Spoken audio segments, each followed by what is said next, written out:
ভাইয়ের কপালে দিলাম ফোঁটা, জমের দুয়ারে পড়ল কাটা। যমুনা দেয় জমকে ফোঁটা, আমি দেই আমার ভাইকে ফোঁটা। আজ ভাতৃদ্বিতীয়ার দিন ভাই বা দাদার কপালে কেডিয়া আঙুল ঠেকিয়ে প্রতিটা বোন এই মন্ত্রটাই 3 বার করে বলবেন। আজ গোটা দেশ জুড়ে উদযাপিত হবে ভাই বোনের ভালোবাসার এক অটুট বন্ধন। দুর্গাপুজো, লক্ষ্মী পুজো, কালী পুজো আর তারপরে বহু প্রতীক্ষিত ভাইফোঁটা। সারা বছরই ভাই বোনদের অপেক্ষার সেই বহু প্রতীক্ষিত দিনটা অবশেষে উপস্থিত। কিন্তু কিভাবে শুরু হয়েছিল ভাইফোঁটা, কি বা তার ইতিহাস, আর কেনই বা বোনেরা শুধুমাত্র বাম হাতের কেড়ে আঙুল দিয়েই তাদের ভাইকে ফোঁটা দেয়? আসুন আজ ভাইফোঁটার এই পবিত্র দিনে আমরা শুনে নেই ভাইফোঁটার শুরুর ইতিহাসটা। ভাইফোঁটা যে শুধুমাত্র বাঙালিদের উৎসব তা কিন্তু নয়। আজ গোটা দেশের সমস্ত হিন্দু ধর্মাবলম্বী ভাই ও বোনেরা এই উৎসবে সামিল হবেন। কোথাও এই উৎসবের নাম ভাইদুজ, কোথাও আবার ভৌবীজ, কোথাও জম দ্বিতীয়া, আবার কোথাও ভাইটিকা। কথিত আছে দেবী সঞ্জনা এবং ভগবান সূর্যের সন্তান ছিলেন যম ও যমুনা। আমরা সকলেই জানি সূর্যের তেজ কি ভয়ঙ্কর, আর তাই ভগবান সূর্যের তেজ সহ্য করতে না পেরে 2 সন্তানকে তাদের বাবার কাছে রেখেই পিতৃগৃহে চলে গিয়েছিলেন স্ত্রী সঞ্জনা। যাওয়ার আগে নিজের প্রতিকৃত ছায়াকে ভগবান সূর্যের কাছে রেখে যান তিনি। এদিকে যমরাজ এবং যমুনা যেহেতু ছায়ার সন্তান ছিল না, তাই তারা মায়ের আদর থেকে বারবারই বঞ্চিত হতেন। আর এই ঘটনাতেই খুব আঘাত পেয়েছিলেন স্বয়ং যমরাজ। এরপর তিনি ব্যথিত হয়ে নিজের শহর জমপুরি প্রতিষ্ঠা করেন। ওদিকে যমুনারও বিয়ে হয়ে যায়। একদিন হঠাৎ যমরাজের বোন তার যমুনার কথা মনে পড়ে।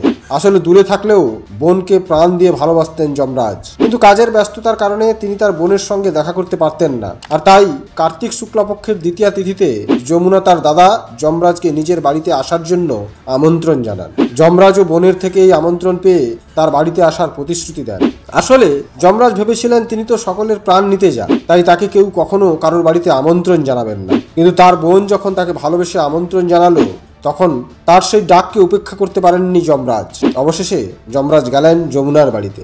এতদিন পর নিজের দাদাকে দেখে খুশিতে আত্মহারা হয়ে গেলেন যমুনা। তারপর স্নান সেরে যমরাজের কপালে ফোঁটা দিয়ে তার পুজো করলেন যমুনা, এবং যমরাজকে খাতির যত্ন করে ভালো ভালো খাওয়ারও পরিবেশন করলেন। যমুনার এই আতিথেয়তায় খুশি হলেন যমরাজ এবং বোন যমুনাকে তার কাছ থেকে বর চাওয়ার আদেশ দিলেন। তখন যমুনা যমরাজকে বললেন, হে ভদ্র, আপনি প্রতি বছর এই দিনে আমার বাড়িতে আসবেন এবং আমার মতো যত বোন এই দিনে তার ভাইকে সম্মানের সঙ্গে ভাইফোঁটা দেবে এবং ভাইয়ের মঙ্গল কামনা করবে, সেই সব ভাইদের আপনি অকাল মৃত্যুর হাত থেকে রক্ষা করবেন। যমরাজ যমুনাকে আশীর্বাদ করেন, আর সেই থেকেই নাকি এই ভাইফোঁটা দেওয়ার প্রচলন শুরু হয়। আবার পুরাণ মতে এও শোনা যায়, নরকাসুর নামে এক দৈত্যকে বধ করার পর শ্রীকৃষ্ণ যখন তার বোন সুভদ্রার কাছে যান, তখন সুভদ্রা তার ভাই শ্রীকৃষ্ণের কপালে ফোঁটা দিয়ে তাকে মিষ্টি মুখ করান। সেই থেকেই নাকি ভাইফোঁটা উৎসবের প্রচলন শুরু হয় এই দেশে।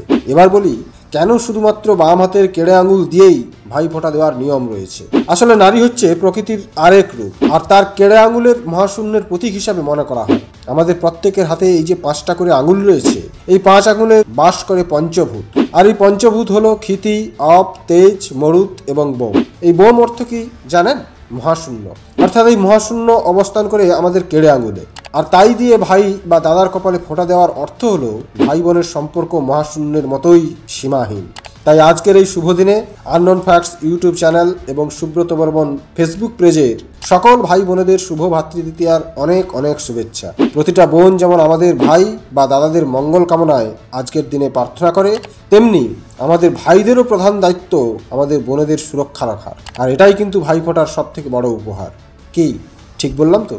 রহস্য, রোমাঞ্চ আর অজানা তথ্যের দুনিয়ায় ঢুকতে চান? তাহলে দেরি কিসে? এখনই ফলো করুন আমাদের ইউটিউব চ্যানেল আননোন ফ্যাক্টস আর ফেসবুক পেজ সুব্রত বর্মন, যেখানে প্রতিদিনই পাবেন চমক দেওয়ার মতো সমস্ত ভিডিও। জ্ঞান বাড়ুক, মজা হোক, ফলো না করলে মিস করবেন কিন্তু।